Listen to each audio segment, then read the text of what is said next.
Rồi xin chào anh chị và các bạn ha. Thì hôm nay là mình sẽ làm tập cuối cho chính cái tập mà mình hướng dẫn mọi người trồng nấm rơm trong nhà kính từ A đến Z ha.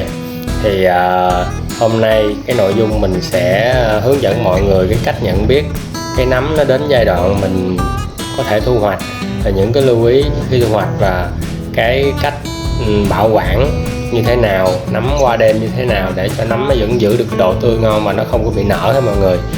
Rồi cái tiếp theo nữa là mình sẽ chia sẻ các cái bệnh thường gặp ở trên làm nấm rơm trong nhà kính ha, và cái cách mình sẽ xử lý nó như thế nào cho nó hiệu quả. Rồi xong sau đó sẽ là cái phần mình sẽ tính toán về cái doanh thu cũng như là cái lời lỗ như thế nào cho một mẻ nấm rơm ha. Rồi tiếp theo nữa mình sẽ hướng dẫn mọi người cái cách mà mình chọn cái giống nào để mà mình trồng cho những người mới ha. Mình chọn cái giống nào cho nó phù hợp với lại cái kinh nghiệm cũng như là cái tình hình và những cái ưu nhược điểm của từng cái loại nấm ha, để mọi người chọn cho nó đúng mà mình bắt đầu nó dễ dàng hơn ha. Đó là mình sơ qua những cái nội dung của cái video hôm nay là như thế ha mọi người.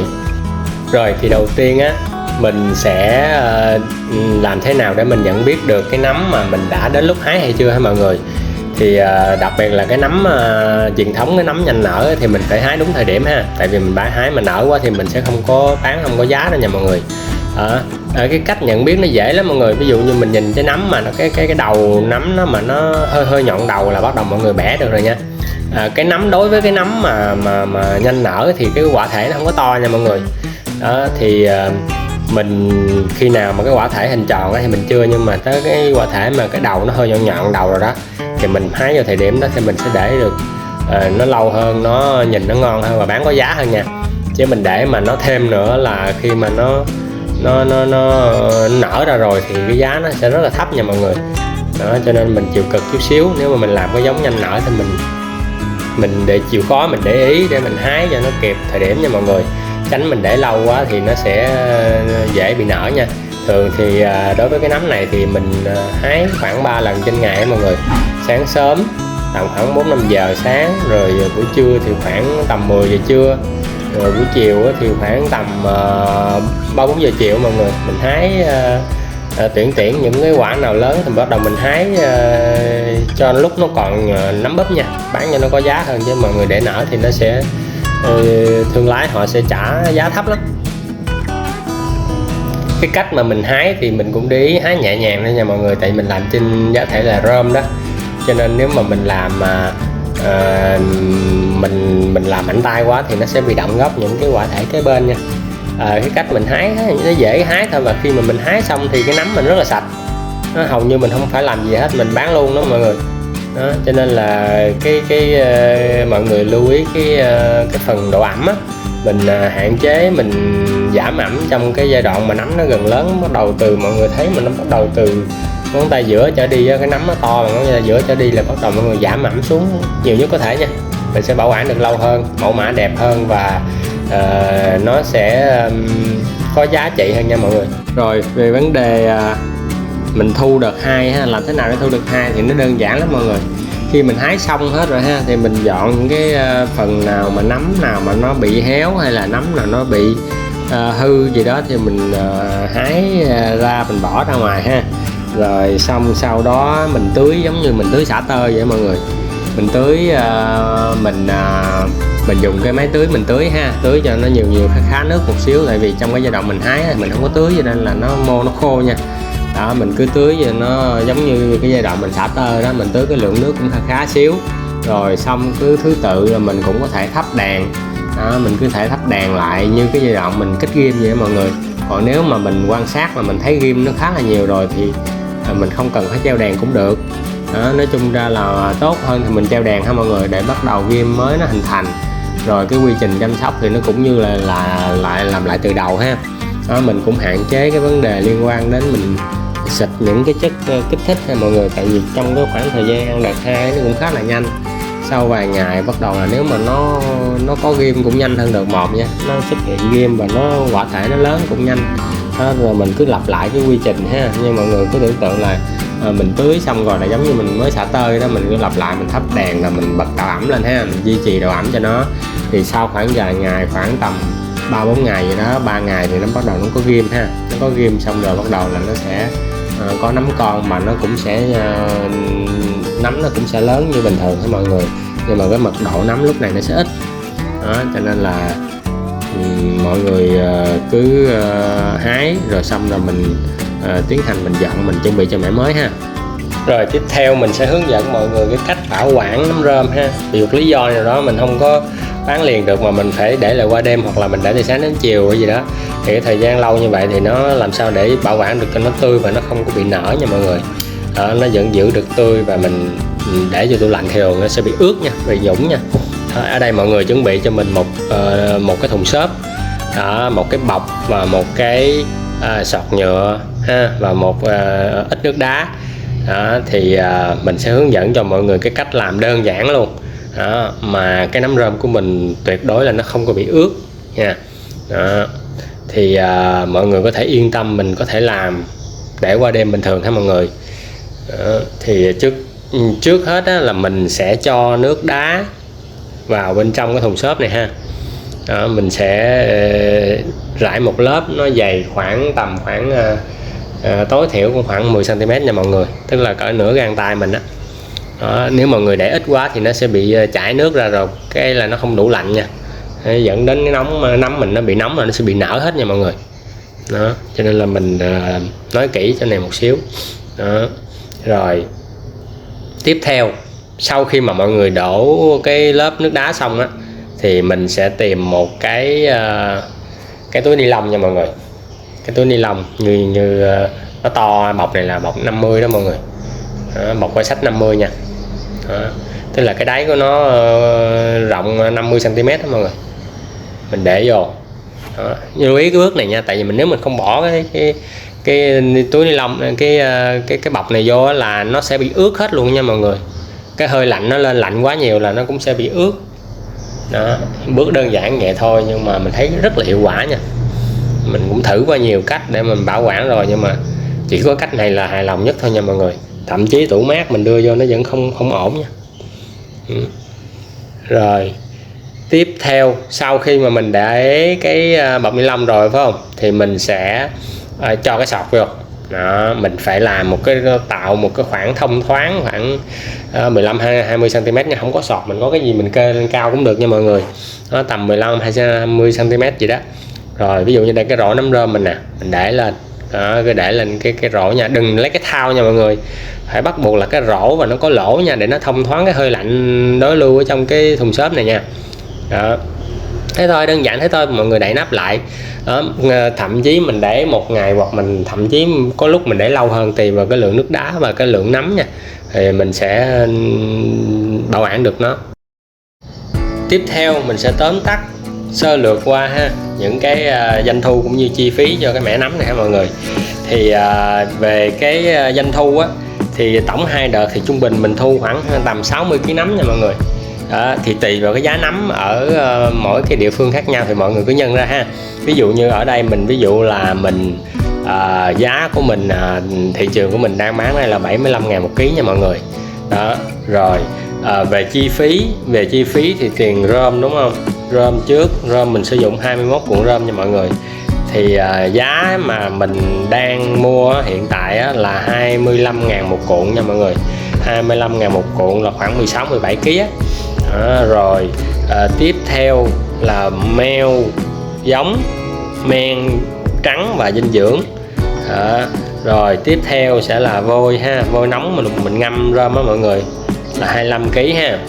Rồi tiếp theo sẽ là phần hấp nha mọi người. Ví dụ như mình hấp điện thì mình tính chi phí hấp điện vô, còn mọi người hấp củi thì mọi người tự tính ha. Công mọi người thì tự tính vô. Rồi điện nước trong quá trình mình chăm sóc đó mọi người. Rồi tiếp theo là cái phần chi phí về nhân công mình trong các cái công việc như là nếu mà mình trường hợp mình thuê nha mọi người, thì nó sẽ là ủ rơm nè, rồi đảo rơm nè, rồi chất mô nha mọi người. Đó, chất mô Còn cái phần chăm sóc cái meo rồi thì mình có thể tự làm được ha, vì cái công việc nó ít, chăm sóc nó theo cái cách mình làm nó khá là nhàn. Đó thì mọi người tính vô ha. Tùy, nếu mà mình tự làm nhà thì mình khỏi tính, còn nếu mà mình thuê thì mình tính vô ha. Rồi sau khi tổng tất cả lại cái phần chi phí thì mình lấy doanh thu mình trừ chi phí ha, và đây là số còn lại ha. Rồi đây là cái trường hợp mình tính là nó chưa có khấu trừ cái tài sản cố định nha mọi người, đó là cái tài sản cái nhà chồng của mình nha. Thì cái nhà chồng á, thì thường mọi người để ý á, là thường mình sẽ nó sẽ là tùy vào cái kết cấu của nhà nha. Ví dụ như cái nhà mà mọi người làm cái nhà phủ bạc thôi á, cái bạc 2 lớp mình ăn cao su 2 lớp thì chi phí nó tầm đâu đó khoảng tầm 20 mấy triệu mọi người, nó không có cao đâu, nó kệ luôn á, đến chi phí làm kệ luôn. Còn nếu mà mọi người làm cái shop giống mình á, thì chi phí nó cao hơn tầm 30 mấy 40 triệu. Còn nếu mà mọi người làm mà cố định luôn á, tức là làm xây tường xây gạch luôn á, thì cái chi phí mình ước lượng luôn cả kệ luôn công mấy người thợ làm luôn á, thì khoảng 70 triệu đổ lại nha mọi người. Thì cái gì nó cũng có cái giá của nó hết. Ví dụ như mình làm kiên cố, mình làm chi phí cao thì cái thời gian sử dụng mình nó sẽ lâu hơn nha. Còn mình làm tạm thì nó cũng sẽ có những cái khó và những cái thách thức đi kèm ha. Đó, ví dụ như ảnh hưởng vào thời tiết lạnh, mùa lạnh quá, mùa nóng quá, hay là côn trùng nó phá, như chuột nó phá ha. Nếu mà mình làm cao su hoặc là xốp thì nó sẽ bị cũng sẽ bị tấn công nha mọi người. Nó tùy vào cái mức mình đầu tư và cái chi phí làm sao cho nó hợp lý nha. Riêng đối với mình khuyên những bạn mới thì mình làm với chi phí rẻ thôi nha mọi người. Mình tập làm trước đi, rồi từ từ nếu mà mình làm ổn rồi thì mình sẽ đầu tư thêm, nó cũng không vấn đề gì cả. Rồi tiếp theo mình sẽ chia sẻ cho mọi người một số cái lỗi mà trong quá trình mình làm nấm rơm mình gặp phải ha. Đây là những vấn đề rất là thường xuyên gặp nha mọi người, và nó ảnh hưởng cực kỳ đến cái chất lượng của cái mẻ nấm rơm của mình, ảnh hưởng nặng nề đến năng suất của mình luôn ha. Nếu mọi người gặp những cái trường hợp này là mọi người làm là năng suất nó sẽ không có cao đâu mọi người. Nó rất là ảnh hưởng đến năng suất của mình, cho nên mà mình phải tìm hiểu thật là kỹ nữa ha, để mình có một cái giải pháp để mà mình hạn chế nó, mình ngăn ngừa nó ha mọi người. Thì đầu tiên á là mình sẽ nói đến vấn đề mốc trắng nha mọi người, nỗi ám ảnh của cái người làm nấm rơm nhà kính nha. Đối với cái một số cái trường hợp mọi người khi mới làm á, thì mình sẽ chưa gặp, nhưng mà mình làm bắt đầu từ mẻ thứ 2, thứ 3 trở đi, bắt đầu mình sẽ gặp rất nhiều ha. Mặc dù mình cố gắng mình làm như thế nào đi chăng nữa thì nó vẫn bị nha mọi người. Đó là lý do mà tại sao mà mình phải đầu tư cái lò hấp đó mọi người. Kể từ khi mà mình làm cái lò hấp đến hiện tại thì mình sẽ không có gặp cái trường hợp mốc trắng nữa ha. Mốc trắng á, thì cái dấu hiệu nhận biết của nó là khi mình nhìn cái vết mốc á, nó có những cái dấu giống như là cái có một cái sợi nấm nó lan dần ra nha mọi người, nó làm cho cái vết mốc nó lan rất là nhanh trong cái mô của mình. Đó, từ sáng đến chiều mọi người thấy nên nó sẽ phát triển rất là nhanh, và chỗ nào mốc trắng đi qua nó sẽ không có nấm đâu nha, nó sẽ hư hết cái mô của mình luôn. Thì làm thế nào để khắc phục thì chỉ có một cách là mình đầu tư cái lò hấp thôi mọi người. Khi mà mình hấp rồi thì mình sẽ không bị nữa nha. Đó, cái này là cái đặc biệt quan trọng luôn, là mọi người phải lưu ý. Rồi tiếp theo sẽ là cái xù tơ nha mọi người. Cái xù tơ này á, thì nó khác cái mốc trắng ở chỗ là tơ nó dày lên, nhưng mà cái dấu xù tơ này nó sẽ không có lay như là mốc trắng nha. Nó xù tơ là do đâu? Do là mình để ý một chút xíu ha, là lúc mà mình chọn cái nguyên liệu đầu vào á, rất là quan trọng. Đối với những cái cuộn rơm mà khi người ta cuộn á, mà có những cái phần rơm mà nó bị ướt sẵn á mọi người, nó ướt, nó dính bẩn ha, dính đất ha. Đó, nó ướt sẵn và nó bị ướt mưa, hoặc là nó bị do mọi người bảo quản không tốt, nó bị ướt và nó bị đen đó mọi người. Đó, khi mà mình đưa cho mình ngâm xong, mình ủ xong rồi thì những cái chỗ này chắc chắn nó sẽ bị như vậy ha. Tại vì là độ ẩm rất cao và hầu như cái sợi rơm nó đã hư rồi mọi người. Đó, cho nên là mình không có sử dụng được đâu nha. Cho nên mình khi mà mình chọn rơm á, mọi người để ý chút xíu là mình chọn những cái rơm nào nó màu vàng nha. Còn những cái cuộn rơm nào mà nó khác màu rồi, nó màu đen rồi đó, nó màu chuyển sang cái màu nâu trước khi mình ủ rồi đó, thì những cái đó là mọi người không nên dùng nha. đó, cái đó là mình khuyên chân thành là tại vì mình dùng rồi và mình đã phát hiện ra rồi nha. Cái đó mình hạn chế ngay từ đầu luôn, chứ mọi người đưa vô mọi người làm mà nó không có năng suất thì nó rất là mất thời gian của mình nha, công sức của mình nha. Rồi cái nguyên nhân thứ hai á, là cái lỗi mà mọi người ủ nó bị đảo nó không đều, hoặc là mọi người dùng nước nhiều quá, mọi người xịt nước vô nhiều quá, mọi người làm phương pháp nó bị ẩm nhiều quá, thì có những chỗ mà nó dư ẩm nó sẽ bị tình trạng này nhé. Đó, còn nếu như mọi người làm đúng như cái phương pháp của mình, chọn rơm đầu vào mà ok rồi, mình khẳng định luôn nó không có gặp trường hợp này đâu nha. Đó. Chỉ trường hợp này chỉ xuất hiện khi mà mọi người không có kiểm tra cái nhiệt độ trong nhà của mình á, trong cái nhà nấm của mình, khi nhiệt độ nó lên quá cao đó, nó sẽ làm cho cái mô của mình nó bị xù tơ lên đó. Còn cái ngưỡng nhiệt độ như thế nào thì mọi người xem lại đó, cái phần mà chăm sóc sau khi mình cấy meo ha. Đó, nó cũng khá là khó và mình cũng đã có nói kỹ rồi, thì mọi người lưu ý mọi người xem lại cái phần đó. Đó. Còn cái phần xù tơ này á, thì chủ yếu giống như nãy giờ mình nói đó, là do cái độ ẩm nó bị dư, nguyên liệu nó không đảm bảo và cái nhiệt độ phòng nó quá cao nha mọi người.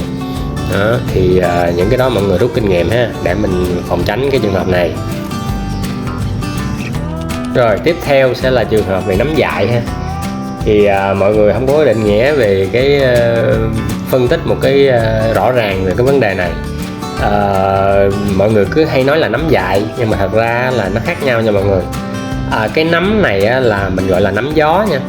Nấm gió thì cái sợi nấm, cái thân nấm nó rất là mảnh, cái lá nấm nó rất là mảnh nha. Khi nó xuất hiện cái nấm gió này á, thì mọi người không có phải lo đâu nha. Tại vì nếu mình làm đúng phương pháp á, mà nó xuất hiện nấm gió này á, thì dinh dưỡng của mình nó cao nó mới có nấm gió này nha mọi người. Đó, khi mà mình hấp rồi thì nó hầu như nó, nếu mà mọi người không để trộn thêm cái mắp tấm gạo thì thường nó sẽ không có trường hợp nấm gió đâu, ít gặp lắm. Nhưng mà khi mà mọi người làm mà có cám vô rồi thì nó sẽ có nấm gió, mặc dù mọi người hấp nó đạt nha. Nhưng mà sau khi cái nấm gió này nó phát triển trước nấm rơm á, nó ra trước nấm rơm á, thì nó sẽ tàn lụi nha. Nó tàn lụi xong nấm rơm nó sẽ mọc sau đó nha. Nó không ảnh hưởng gì đến cái chất lượng nấm rơm, nó cũng không ảnh hưởng gì đến năng suất của nấm rơm hết. Đó, nó khác hoàn toàn so với nấm mực nha mọi người.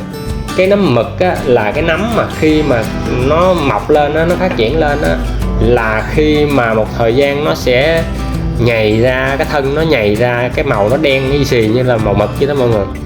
Đó, cho nên là nó sẽ rất là bẩn cái mô mình nha, nó rất là dơ nha. Và nó xuất hiện khi mà cái mọi người ủ rơm không có đạt. Đó, mọi người ủ rơm không đạt nó sẽ bị nha. Đó, thường là pH mọi người không đảm bảo cho nên nó sẽ bị. Còn mình làm chẳng bao giờ mình thấy nấm mực hết, trừ trường hợp mọi người hấp nó không đạt. Đó, mọi người có lò hấp nhưng mọi người hấp nó không đạt, không tới nhiệt độ nó, hoặc là mọi người duy trì chưa đủ lâu. Đó, cho nên là nó sẽ bị cái trường hợp là nấm mực. Còn nấm gió là mọi người cứ yên tâm, mình làm nấm gió, cái dấu hiệu nhận biết của nấm gió là khi nó ra ghim rất là sớm mọi người. Khi mình kích ghim xong nó ra rất là sớm, nhưng mà cái đầu của cái đinh ghim của nó là nó sẽ có lông nha. Đó, nó sẽ có lông sợi, thì khi đó nó sẽ mọc ra cây nấm gió nha. Đừng thấy mình ghim mọc nhiều ra sớm mà mọi người mừng nha, cái đó là nấm gió trước. Đó, rồi sau đó ra nấm gió xong rồi khoảng vài ngày sau bắt đầu là cái nấm gió đó mọi người thấy có dấu hiệu là nó sẽ nó sẽ tàn xuống, nó chết tại cái mà mọi người không cần phải nhổ bỏ luôn, mọi người cứ để vậy thôi.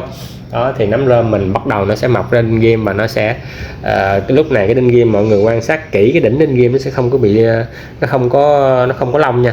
Đó, nó trơn nó nhẵn, thì lúc đó là đinh ghim của nấm rơm nha mọi người.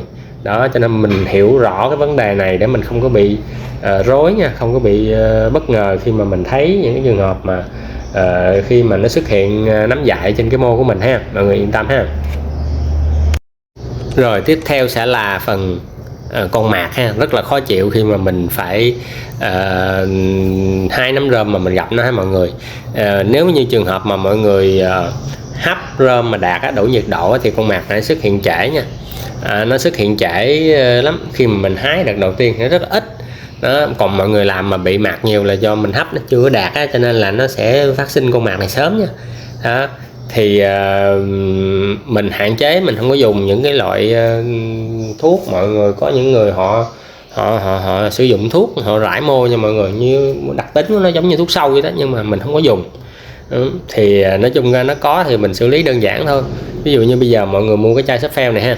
Đó, mọi người tha vô bàn tay rồi thoa vô cánh tay, thoa vô mặt và thoa vô chân của mình ha.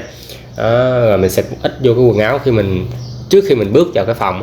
Đó, mình thoa cái tay mình đi, thì khi mình hái mình tiếp xúc với nấm rơm thì nó sẽ, cái con mạc nó sẽ không có hạn chế nó leo lên vô người mình nha. Nó có chứ không phải không nha mọi người, nhưng mà nó rất ít, nó sẽ giảm một phần nào đó cái sự khó chịu cho mình ha. Còn nếu mà mình không thoa lên thì nó sẽ rất là khó chịu nha, nó bò rất là khó chịu.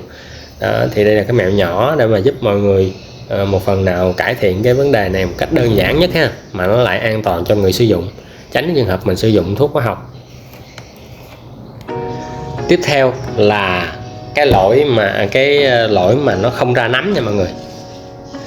Cho nên là cái lỗi này là cái lỗi mà gọi là khó xử, đúng không biết đường đâu mà nói, đúng không? Thì mình có một cái chia sẻ nhỏ cho mọi người ha, là có phải mọi người thường mình hay chọn cái giống nấm á, là mình thấy cái giống nấm là nó đẹp, nó lâu nở là mình chọn, đúng không? Đó, cho nên là khi mà mình làm á, mà mình không hiểu á, thì mình chọn giống nó không đúng là nó không có nấm đâu nha mọi người. Đó, cho nên là mọi người để ý nè, mình phân tích cho mọi người hiểu nè. Có 2 cái loại giống trên thị trường ha. Nó có rất nhiều loại giống, nhưng mà mình chia theo đặc tính của nó thì nó có 2 loại thôi. Một loại là truyền thống, là nấm nó nhanh nở. Đó, tức là nó mau nở và nó mau hình thành quả thể, và nó dễ hình thành quả thể. Những cái ưu điểm của cái nấm này á, nấm truyền thống này á, là nó sẽ dễ chăm sóc, ra rộ, ra nhiều nấm. Mình làm kỹ thuật mình chưa có nhiều kinh nghiệm thì nó vẫn ra nấm nha mọi người, nó dễ ra nấm nha, và cái thời gian ra nấm nó rất là ngắn. Đó, nhưng mà cái nhược điểm của nó là nó rất là dễ nở. Nếu mà mọi người hái không đúng lúc á, là nó sẽ nở, là nó sẽ giảm đi cái phần gọi là cái giá trị của cái nấm. Thay vì mình thu được 10 đồng thì bây giờ nó còn giảm còn có là 6-7 đồng thôi. Đó, cho nên là nó sẽ cái dở của nó như vậy thôi. Đó. Còn cái nấm mà cái loại thứ hai á, là cái nấm hiện tại mọi người á, thích làm á, là cái nấm lâu nở. Nó lâu nở thì có nghĩa là nó sẽ lâu hình thành quả thể và nó khó chăm sóc hơn nha mọi người. Nó khó chăm sóc nhưng mà mẫu mã nó thì lại đẹp. Đó, nó chắc thịt và nó nặng ký. Nó lâu nở, đặc biệt là nó rất lâu nở luôn nha. Nó to cỡ nào nó cũng chậm nở lắm, nó ít khi nào nó nở lắm mọi người. Đó, và màu sắc mà mẫu mã nặng ký rất là đẹp. Nhưng mà đổi lại là gì? Nó rất là khó chăm sóc và nó rất là lâu ra nấm. Đó, cái thời gian nó lâu ra hơn mà nó đòi hỏi khắt khe hơn về vấn đề kỹ thuật. Độ ẩm nó phải đảm bảo và nó phải duy trì những cái yếu tố về cái phần kỹ thuật, giống như phần nó phải nâng cao hơn xíu, chứ không phải mà cái người nào làm cũng thành công với cái nấm này. Mà đặc biệt cái loại nấm này nó rất là phù hợp trồng trên bông nha mọi người. Vỏ hạt bông á, vỏ hạt bông thải đó. Cái bông mà nó có lẫn cái vỏ, cái xác của cái bông đó mọi người. Đó, người ta gọi là vỏ hạt bông hoặc là bông thải. Thì cái bông này á, mình thấy riêng bản thân mình làm á, thì mình thấy nó rất là phù hợp với lại cái giống lâu nở này nha. Mình làm trên cái giống lâu nở, trên cái bông ra rất là nhiều nấm và nó rất là có năng suất nha mọi người, và nó dễ, mình thấy chăm sóc nó cũng đơn giản, nó cũng có nấm nữa. Nhưng mà vấn đề là làm trên bông á, thì nó lại có một cái phát sinh vấn đề khác. Làm trên bông thì nó cũng đòi hỏi là cái kỹ thuật, thứ nhất là kỹ thuật nó khác, thứ hai nữa là giá cả của bông nó khác rơm nha mọi người, tùy vào khu vực của mọi người nha. Cái tiếp theo nữa là mình phải có máy đánh bông nha mọi người. Đó, mình phải đầu tư thêm cái máy đánh bông nữa, thì cái công đoạn của cái làm nấm rơm trên bông nó khác với trên rơm một chút xíu. Đó, thì mình phân tích lại để cho mọi người có một cái nhìn cho nó khách quan về vấn đề mình nên chọn giống nào cho nó phù hợp với mình hiện tại ha. Chứ không phải là mình thấy người ta trồng rồi mình cứ mua về mình trồng hay mọi người, người ta làm ra nấm nhưng mà mình làm không ra nha. Thì nó có một cái số mà mọi người phải lưu ý là về cái đặc tính của cái giống đó thì nó phù hợp trên cái môi trường giá thể nào. Đó, giá thể bông hay là giá thể gì rơm. Đó, còn lại mọi người mà trồng mà mới làm mà mọi người trồng trên rơm mà mọi người lấy cái giống lâu nở mọi người làm thì mình tin chắc là mọi người rất là khó làm, mà mọi người làm nó sẽ không có đạt đâu nha. Đó, cho nên mình cứ thử với những thứ dễ dàng trước, có xấu đẹp mình tính sau đi. Đó, và cái ý muốn, cái sở thích của mình tính sau đi, nhưng mà mình chọn cái loại giống là nó phải phù hợp với cái tình hình của mình hiện tại, những cái kinh nghiệm của mình hiện tại, thì như vậy á nó mới có nắm nha mọi người, chứ không phải mình thích làm cái giống nào là mình làm đâu. Đó, thì mình trong cái video á, thì mình có hướng dẫn mọi người á, là làm cái giống dễ nha. Cái giống của mình đang làm là cái giống dễ đó, thì mọi người cứ thử trước đi, rồi nếu mà ai có kinh nghiệm đã từng làm rồi thì mình không nói về vấn đề này nữa.